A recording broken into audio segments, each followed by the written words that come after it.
ফজলে মাহমুদ রাব্বিকে জাকির হাসানের ক্যাচ বানিয়ে শুরু।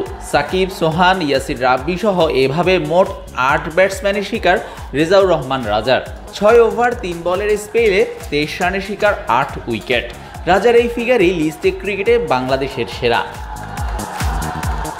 রাজা বোলিংয়ে আসার আগে সাজঘরে ফেরেন শেখ জামালের ২ ওপেনার। যে তাণ্ডব রাজা চালিয়েছেন তাতে ঝুঁকি নিয়ে একটা কথা বলা যেতেই পারে। ওপেনিং স্পেলে বল করলে রাজা হয়তো ১০ উইকেটই পেতেন। আবার এভাবেও বলা যায়, হাতে উইকেট থাকলে কিংবা আর ২-১ ওভার বল করলেই পেতে পারতেন ১০ উইকেটও। কারণ ২৩ রানে ৮ উইকেট শিকারের দিনে এতটাই ভয়ানক ছিলেন রাজা।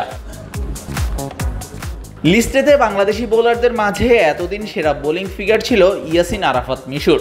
২০১৮ সালে গাজী গ্রুপের হয়ে আবাহনীর বিপক্ষে ৪০ রানের শিকার করেছিলেন ৮ উইকেট।